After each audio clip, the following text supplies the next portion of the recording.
Do you know how to listen? I mean, really listen. Did you ever take a class in listening? Go! Hello and welcome to Fuse from PRCA, the podcast for marketing, public relations and communications professionals.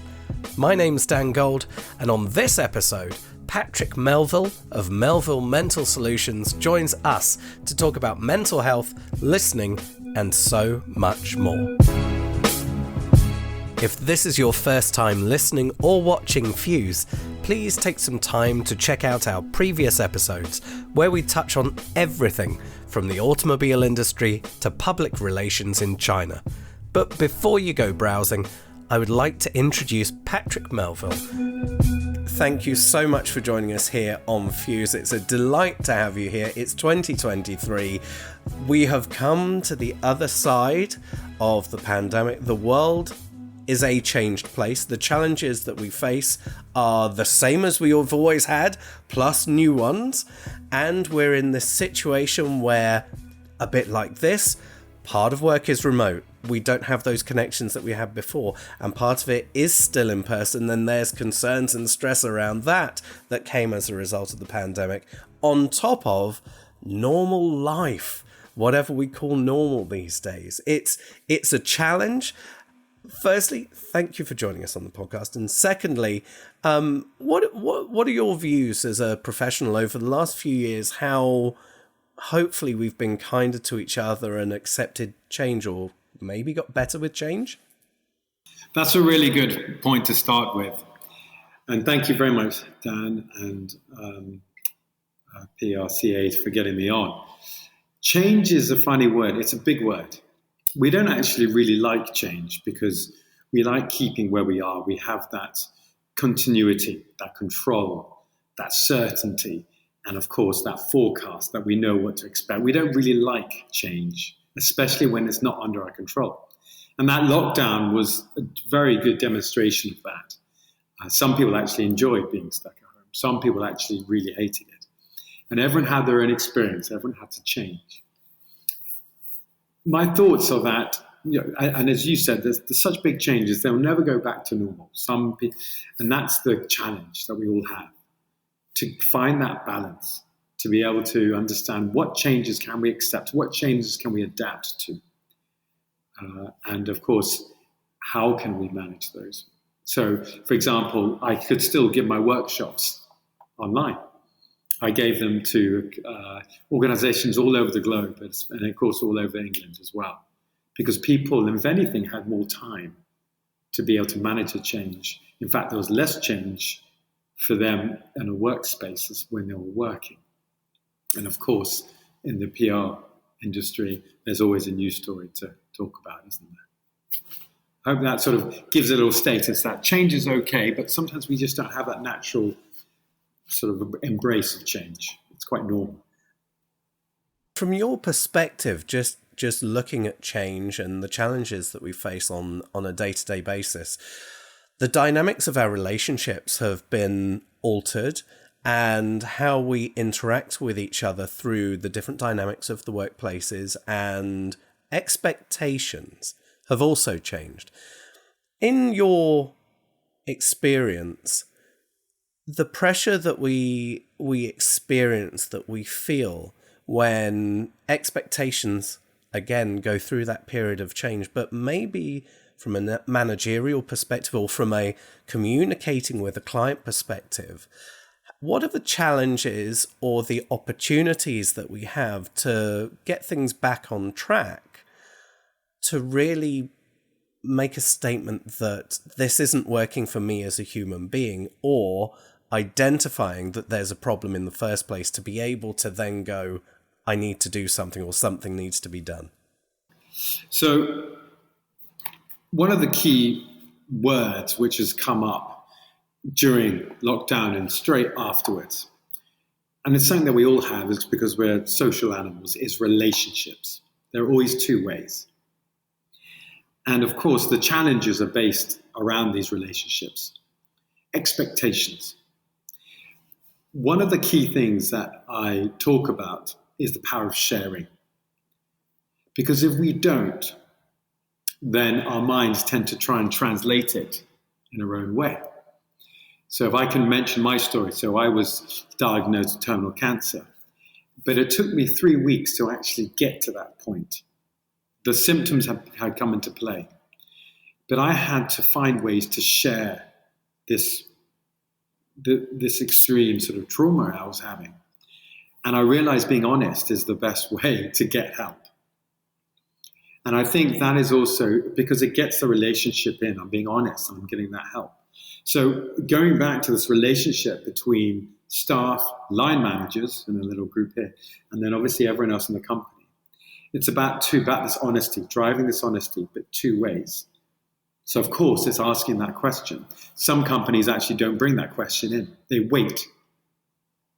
I'm a Mental Health First Aid England instructor. For those of you who don't know, that's an accredited company. Let me just get something out. You might recognize it. That trains people to be a mental health first aider. So one side, as I was saying about these relationships, is actually getting these people trained.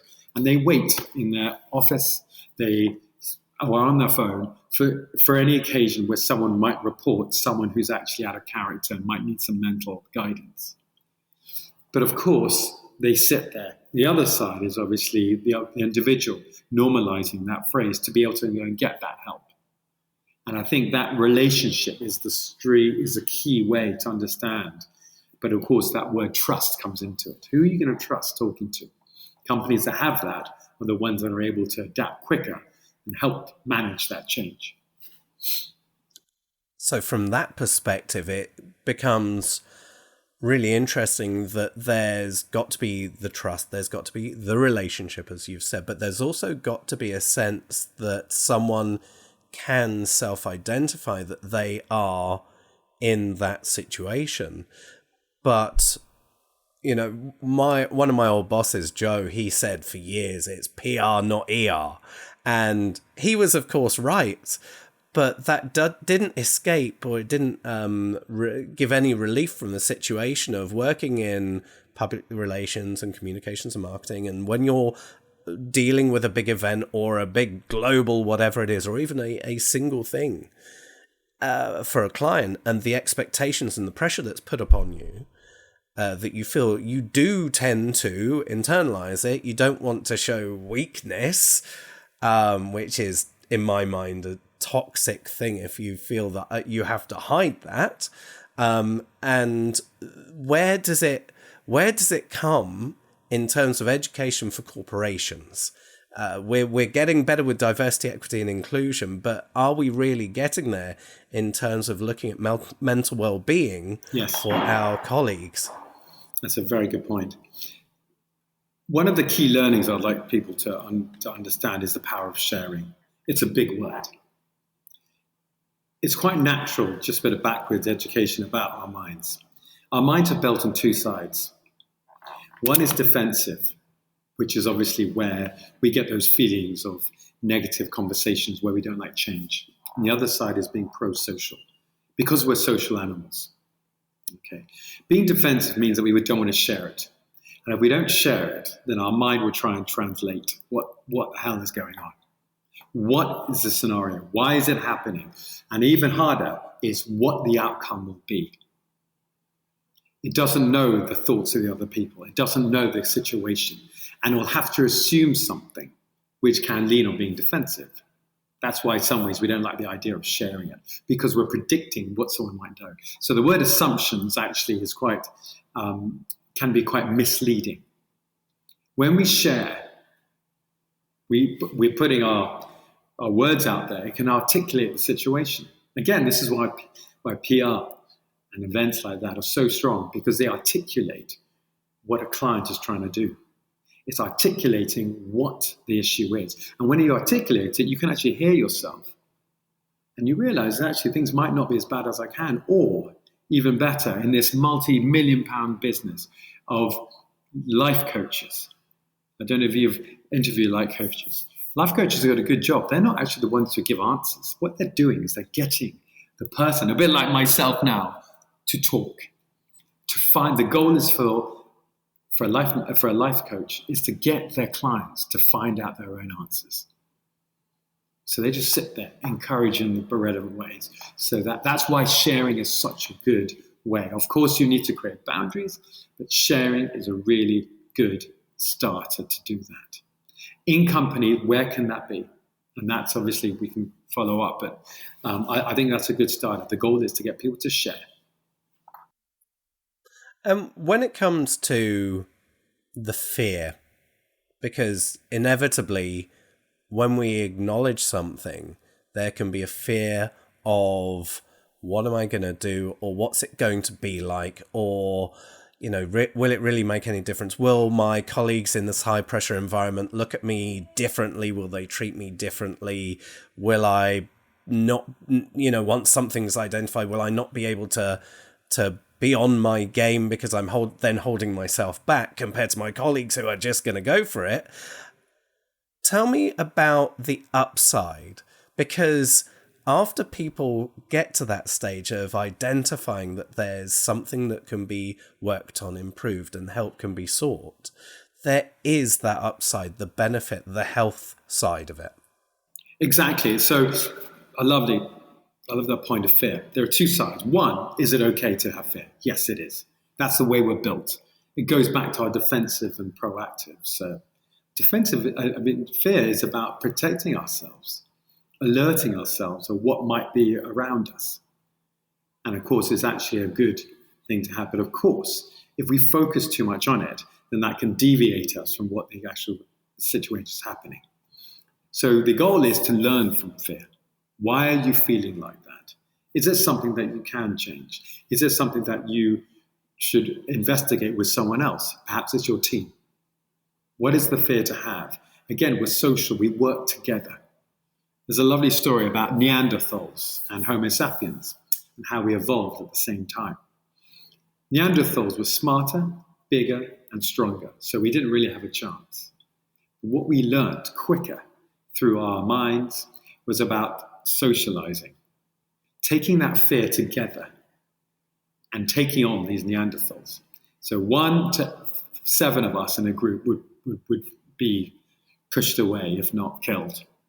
8 of us and bigger actually took on the Neanderthals, and that's why they disappeared. That's why we've evolved.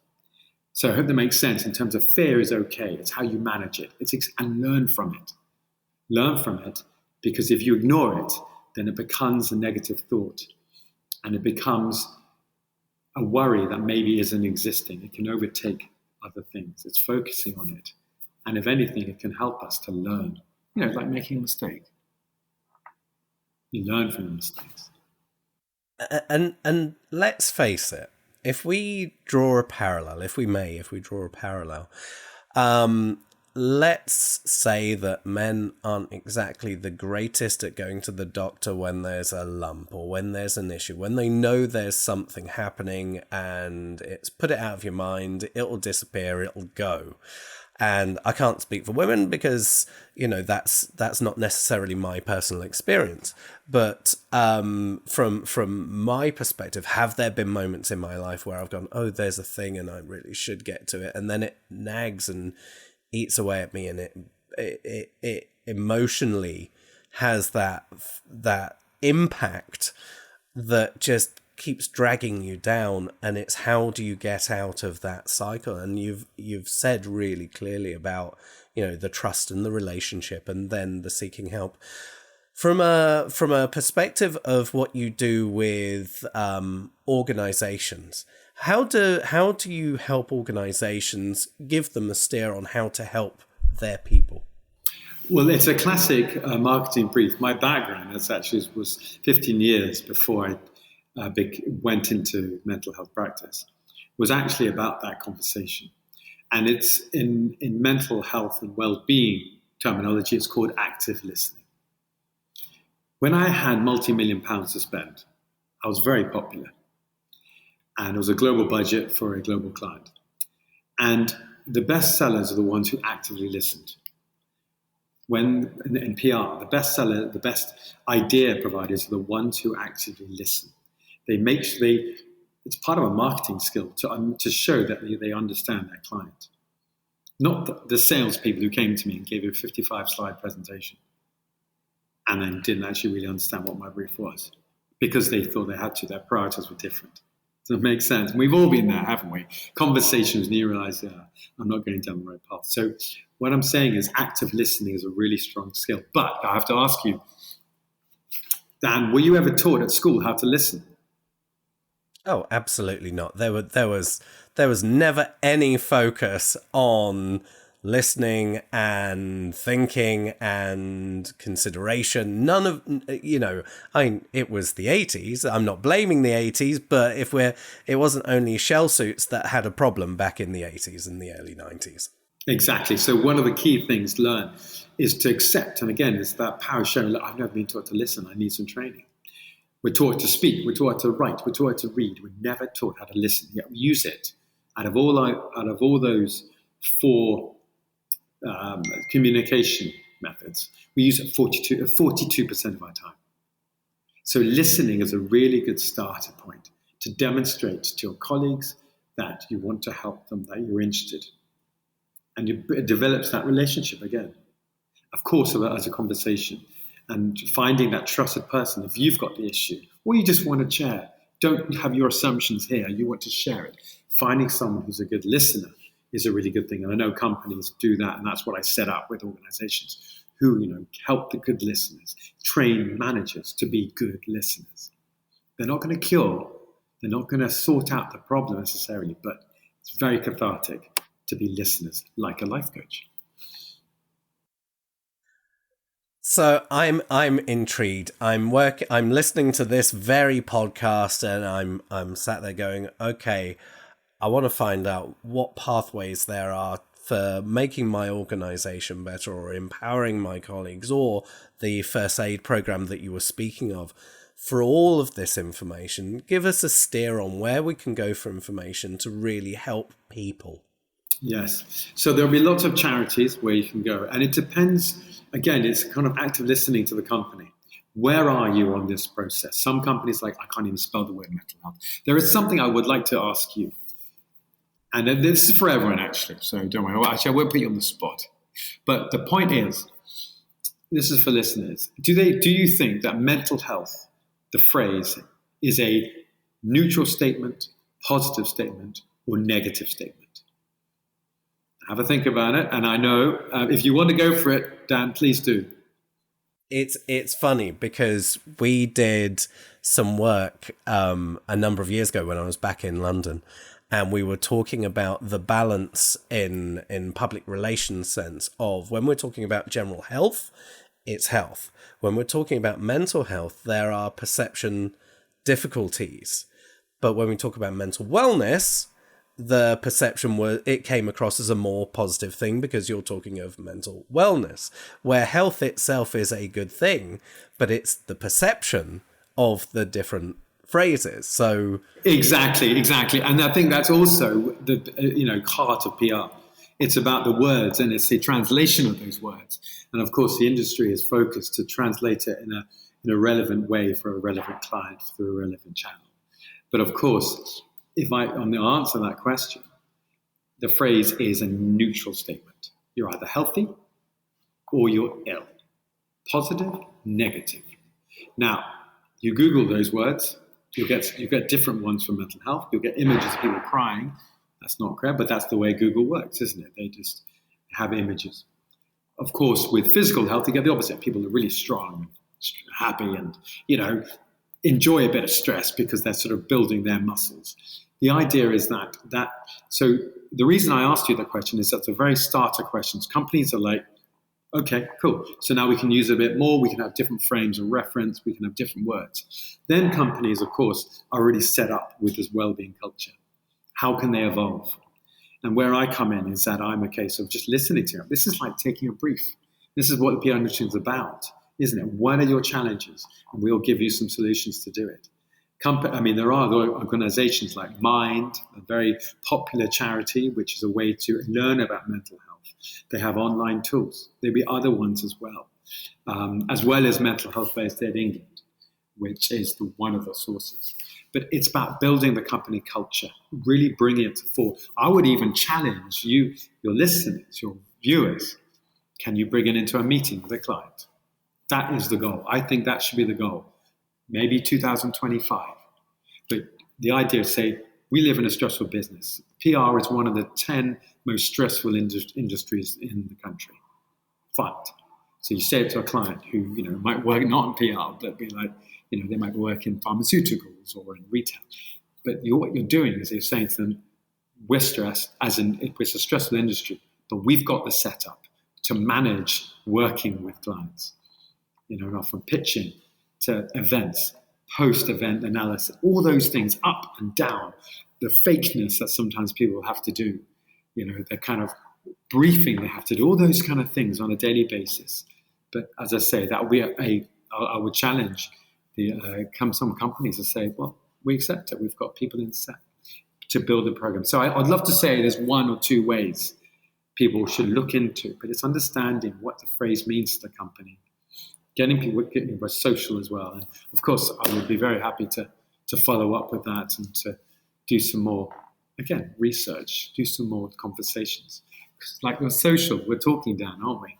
We're sharing, we're getting stuff out, we're creating the creative side of our minds to be able to find ideas and to ideally find out the answers. What could help? What is worth trying?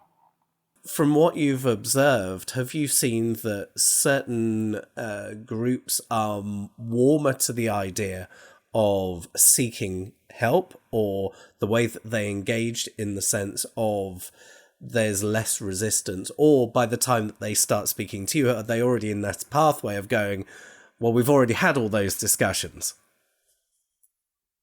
It's a big question because there are so many different types. And of course, it really depends on the individual. It depends on the brand as well, because the brand might have different clients. We are social, as I say again, we are connected. I mean, of course, according to stats, ethnicities, minor ethnicities, finances, background will have an influence. And it's a difference of risk. What are the risk drivers to make people feel, have mental worries and have mental perhaps issues versus protective factors? So I'd like to put them under those categories. And of course, some of the ones you've already said will have less protective categories generally as a society. But of course, in the PR space, it's based on the organization. I know there are groups of agencies that are focusing on specific areas for mental health. So a lot of is physical health, literally those being disabled. And so it's promoting those different ways and to show their understanding. So I hope that makes sense because it's such a big question. Of course, you will have neurodiversity there. You're going to have, inclusion.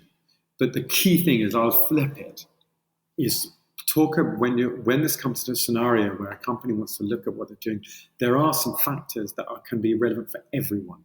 Take away something. It's called the frame of reference, for example. When you want to talk to someone, you don't assume what they're doing, what they're thinking, and you don't base it on your life experience. It's hard, very hard to do, but it's important when you want to even pitch to a client. You're not telling them how amazing you are. That stuff is. So, yeah, I'd flip it on focus on things that are relevant to everyone. You take away those things. I mean, you can tell by my skin color, my voice, I sound British. I am, but I'm from Colombia. So it's interesting that kind of just get the conversation going. That's what you want to do. You want to show your interest to share and hear the other person or groups of people.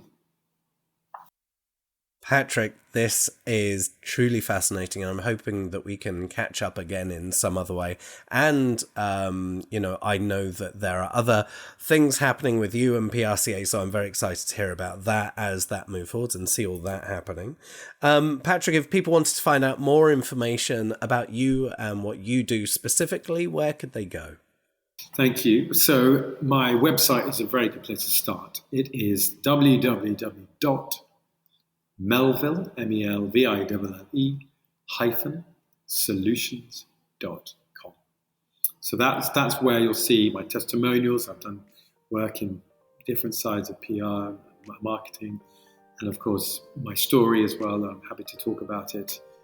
My health story. Thankfully, I'm in remission, which is why I'm here talking about self-care and helping others, and as well as the workshops and research and the articles that I write as well. Happy to have a conversation with anyone. Okay. Patrick, thank you for joining us here on Fuse. Thank you. Take care. All the best. Thank you for listening to this episode of Fuse. Please do share this with friends and colleagues and subscribe via your favourite podcast app.